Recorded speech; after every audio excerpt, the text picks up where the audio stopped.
A very warm welcome to you, Peter. Thank you so much Thanks. for being with the program. Thanks, John. Great to be here. Thank you. Now, there's the main reason why we got him here, not only for the fact that he's got a couple of singles out at the moment.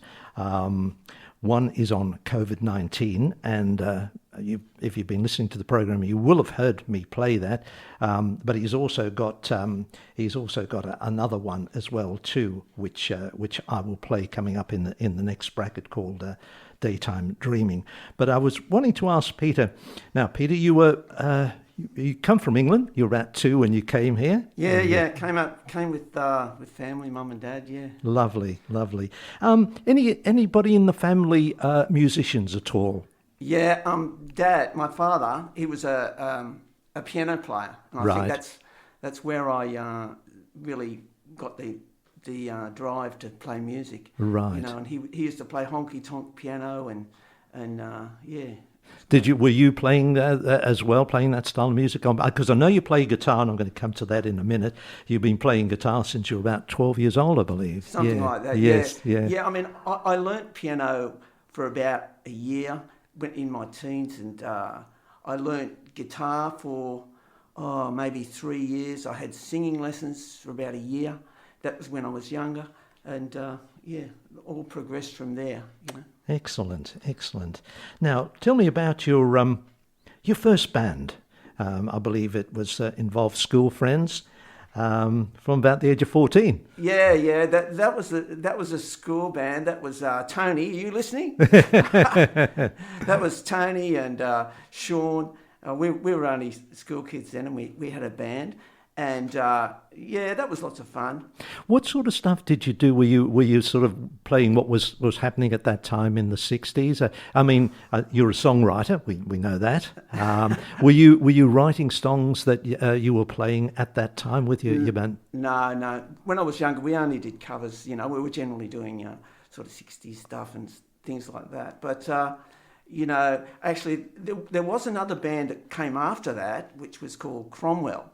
And there was Mark and Gary. Are you there? I hope so. Yeah. Anyway, I was probably about 19 to 22. Yes. And, we had that for a few years. We used to do dances and things like that, you know. It was lots of fun. Excellent. And you played, in fact, in a duo called Peter and Gary around Sydney for about 5 years. We did that too. Yeah. I mean, that's a big story. I mean, you know, we started off just the two of us, and we got all these sort of popular songs and country songs. We had 2 acoustic guitars, and in the end, we were playing nearly every night. I mean, at one stage we played 34 nights straight without a day off. Wow. And we were like, it was only, I guess it was just pubs and club stuff, but not on the main stage in the club. But it was, lots of fun. But yeah, we did that. Okay. And then going through I find it very interesting, your biography anyway, yes, and that you then joined a band called The Echoes. Yeah, and The Echoes. You played in 60s music, and you played with them for about 2 years? Yeah, that was, Tony, you there? There was Tony and Mike. Mike might be listening to, hopefully. We did 60s bands. We played a lot of the clubs. We played... and you did cruises as well, I believe. We did a few cruises. We only did 2 of those. But, it was lots of fun. And we moved on, actually... The story about that was that Tony was one of the singers in the band. We had a 4-piece band, and he moved on to a band called the Beatniks, right? And he was with them, and we got someone else in, and for about a year, I think it might have been longer. And then when Tony came back, I went and joined the Beatniks.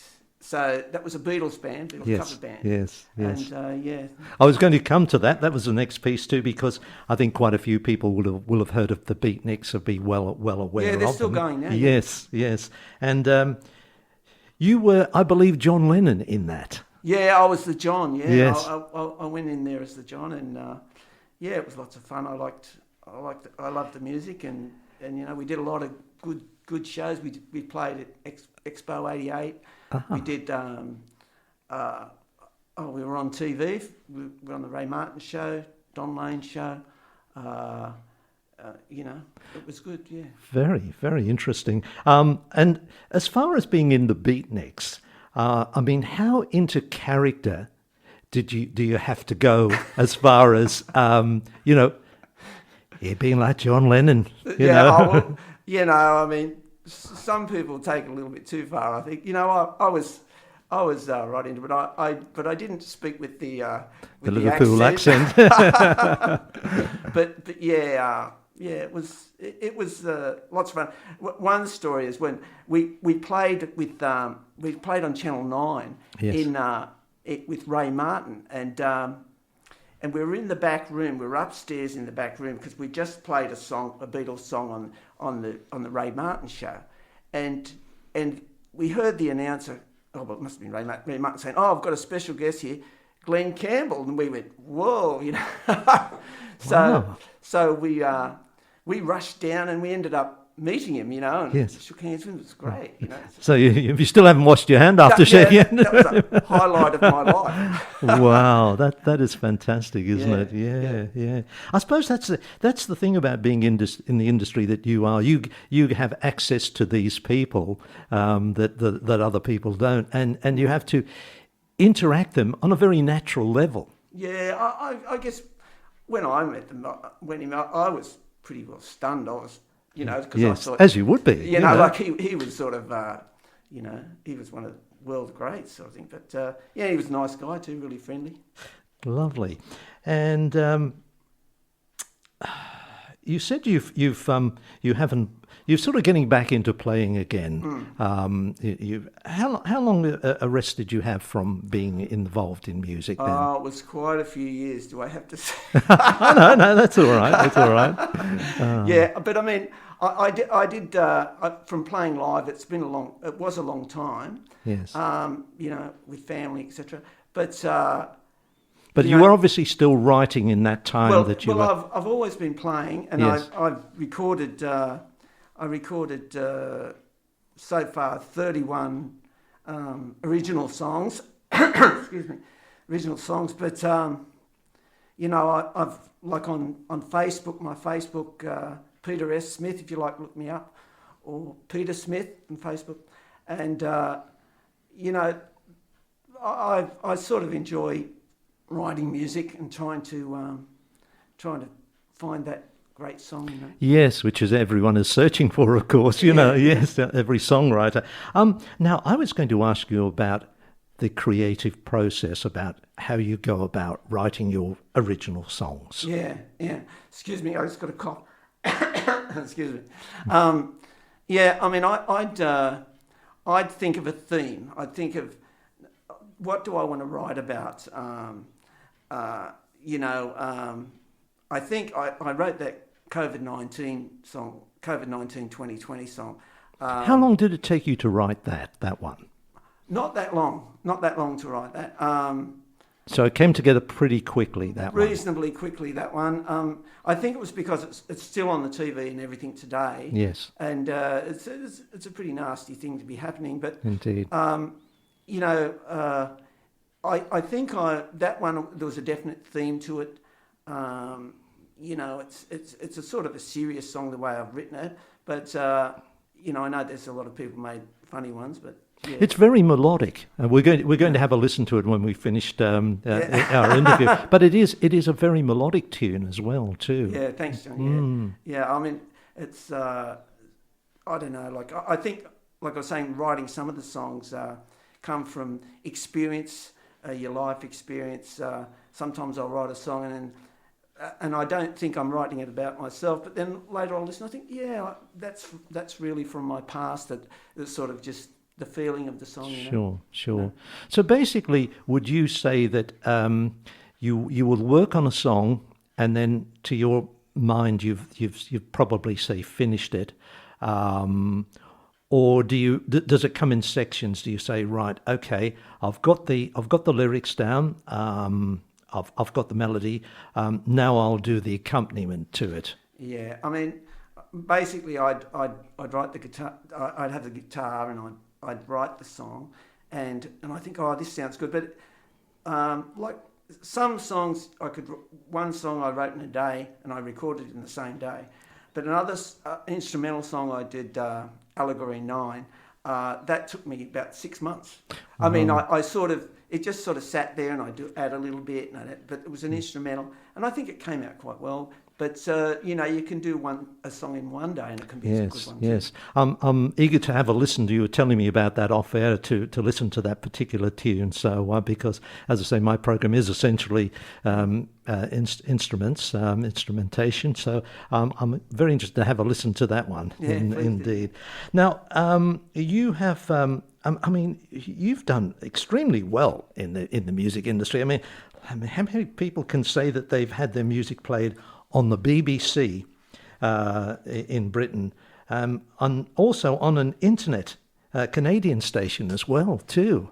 Yeah. I mean, there are not too many people who can say that, you know. I don't know. I don't know how they picked it up, but because I was born in England. Yes. And I think I'd sent music to different places, and I'd mentioned that I was born in Scarborough in England, and yes. and there was a station in North Wales in England, and they picked it up, and they said, "Oh yeah, we'll play it," because you were born here. But yes. Then they started playing a few of my songs, which was good, and that was Daytime Dreaming. I think that was the one that was Daytime Dreaming, which we were playing. Daytime Dreaming. They started playing that one. Excellent.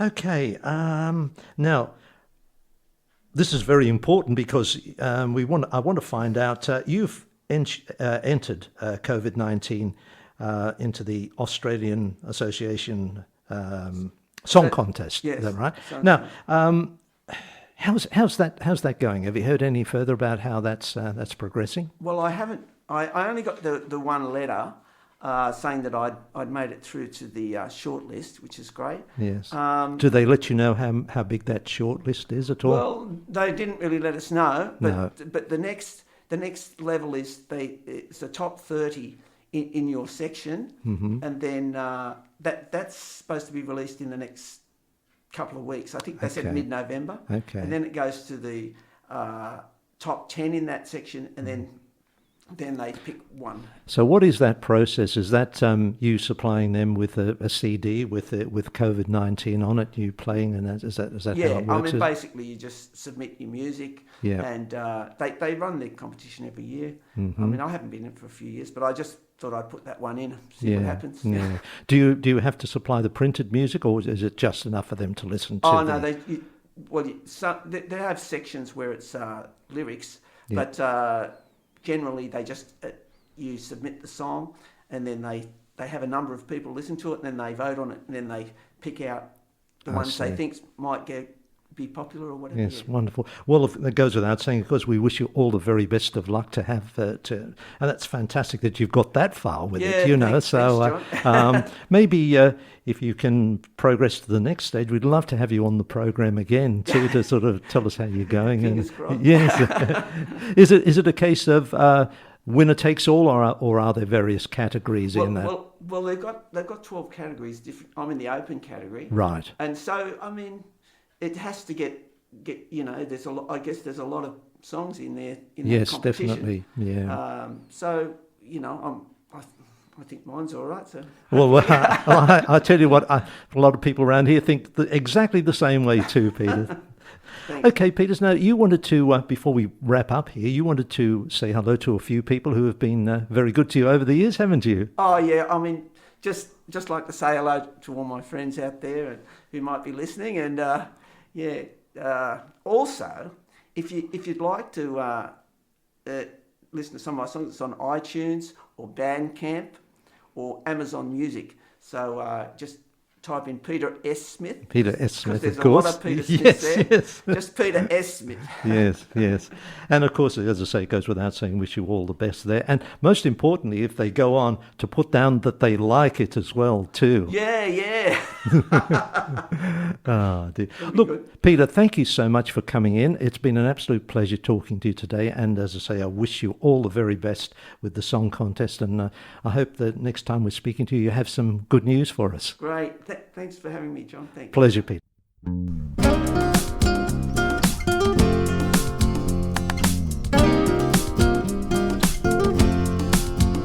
As you walk on by with that look in your eye, I think I must be dreaming. What can I say? You take my breath away, giving my life new meaning. When I see you, baby, I can't deny I get that daytime dreaming, eyes open wide. The sun is out, it's a beautiful day, and I'm going for a walk in the morning, turning into Beaconsfield Street on the way. I can feel the cold wind blowing, but when I see you, baby, I can't deny I get